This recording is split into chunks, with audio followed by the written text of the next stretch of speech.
भीमराव अंबेडकर का जीवन परिचय एवं उनसे जुड़ी महत्वपूर्ण जानकारी। भीमराव अंबेडकर का जन्म। भीमराव अंबेडकर का जन्म 14 अप्रैल 1891 को महू, इंदौर जिला, मध्य प्रदेश में हुआ था। इनका पूरा नाम भीमराव रामजी अंबेडकर था। यह एक गरीब निम्न महार दलित जाति में पैदा हुए थे। इनके पिता का नाम रामजी मालोजी सकपाल और माता का नाम भीमाबाई सकपाल था।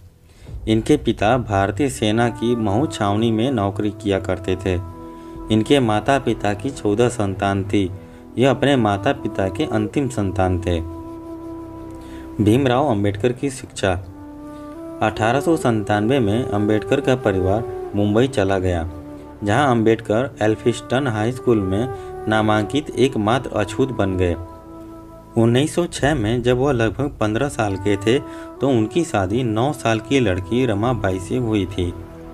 1907 में उन्होंने अपनी मैट्रिक की परीक्षा पास की और बाद के वर्षों में उन्होंने एल्फिंस्टन कॉलेज में प्रवेश लिया, जो बॉम्बे विश्वविद्यालय से संबद्ध था।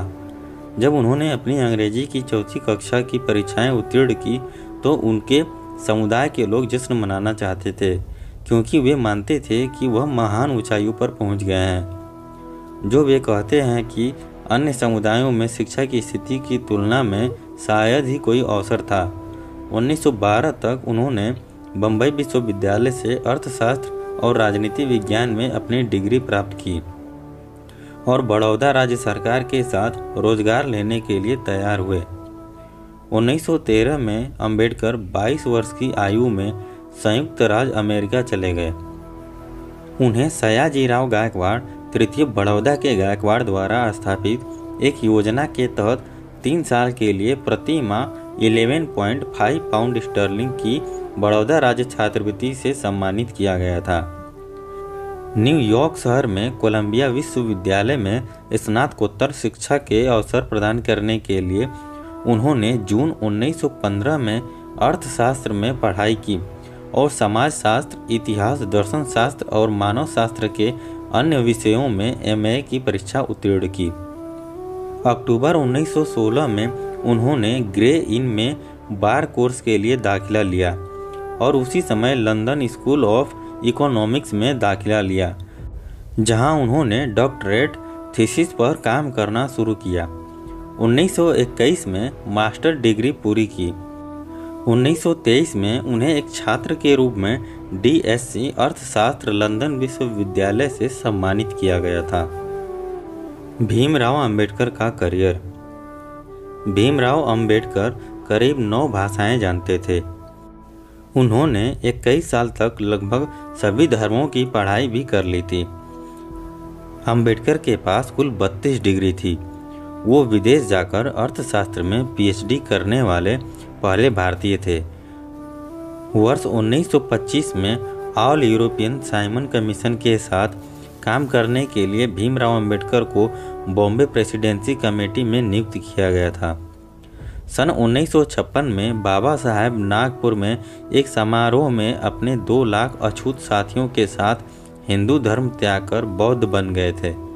1916 में उन्होंने अपना दूसरा शोध पूरा किया, national dividend of India, A historic and analytical study, एक और एमए के लिए, और आखिरकार उन्होंने अपने तीसरे शोध के लिए 1927 में अर्थशास्त्र में पीएचडी प्राप्त की। उसके बाद वे लंदन चले गए थे। 1918 में वे मुंबई में Sydenham college of commerce and economics में राजनीतिक अर्थव्यवस्था के प्रोफेसर बने। भीमराव अंबेडकर संविधान निर्माण करने वाली समिति के अध्यक्ष थे, इसलिए इनको भारतीय संविधान का निर्माता भी कहा जाता है। बाबा साहेब अंबेडकर एक प्रखर और प्रख्यात लेखक थे। उन्होंने अपने समकालीन राजनेताओं में सबसे अधिक लिखा था।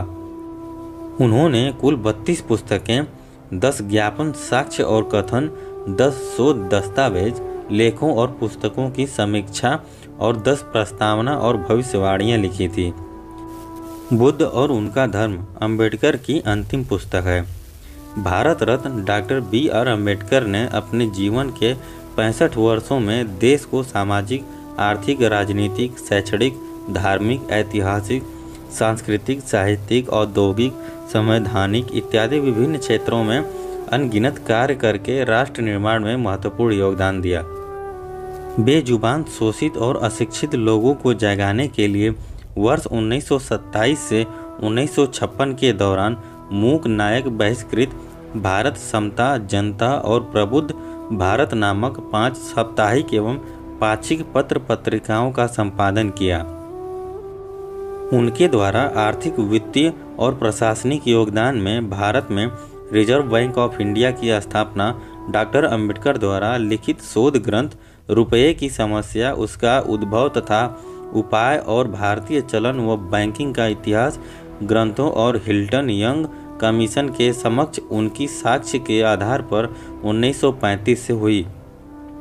उनके दूसरे शोध ग्रंथ ब्रिटिश भारत में प्रांतीय वित्त का विकास के आधार पर देश में वित्त आयोग की स्थापना हुई। कृषि में सहकारी खेती के द्वारा पैदावार बढ़ाना, सतत विद्युत और जल आपूर्ति करने का उपाय बताया। औद्योगिक विकास, जल संचय, सिंचाई, श्रमिक और कृषक की उत्पादकता और आय बढ़ाना, सामूहिक तथा सहकारिता से प्रगत खेती करना, जमीन के राज्य स्वामित्व तथा राष्ट्रीयकरण से सर्वप्रभुत्व संपन्न समाजवादी गणराज्य की स्थापना करना। संविधान तथा राष्ट्र निर्माण के योगदान कुछ इस प्रकार हैं।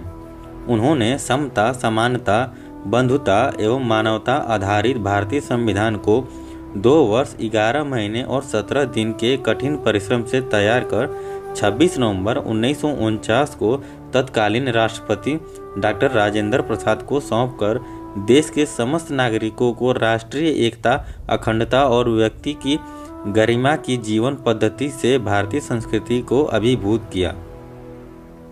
भीमराव अंबेडकर के पुरस्कार और सम्मान। डॉक्टर भीमराव अंबेडकर जी को मरणोपरांत वर्ष 1990 में भारत के सर्वोच्च सम्मान भारत रत्न से सम्मानित किया गया था। 25 दिसंबर 1927 को उन्होंने मनुस्मृति की प्रतियां जलाने के लिए हजारों अनुयायियों का नेतृत्व किया। इस प्रकार प्रतिवर्ष 25 दिसंबर को अंबेडकरवादी और दलितों द्वारा मनुस्मृति दहन दिवस के रूप में मनाया जाता है। उन्हें सयाजीराव गायकवाड़, बड़ौदा के गायकवाड़ द्वारा स्थापित एक योजना के तहत 3 साल के लिए प्रति माह 11.5 पाउंड स्टर्लिंग की बड़ौदा राज्य छात्रवृत्ति से सम्मानित किया गया था। इंडियन पोस्ट ने 1966, 1973, 1991, 2001 और 2013 में अपने जन्मदिन को समर्पित डाक टिकट जारी किए और वर्ष 2009, 2015, 2016, 2017 और 2020 में अन्य टिकटों पर उन्हें चित्रित किया। भीमराव अंबेडकर का निधन। भीमराव अंबेडकर का निधन 6 दिसंबर 1956 उम्र 65 वर्ष को नई दिल्ली, भारत में महापरिनिर्वाण नींद में दिल्ली इनके घर में हुआ था। वीडियो अगर पसंद आए तो वीडियो को लाइक करें, चैनल को सब्सक्राइब करें, साथ ही बेल आइकन जरूर प्रेस करें। धन्यवाद।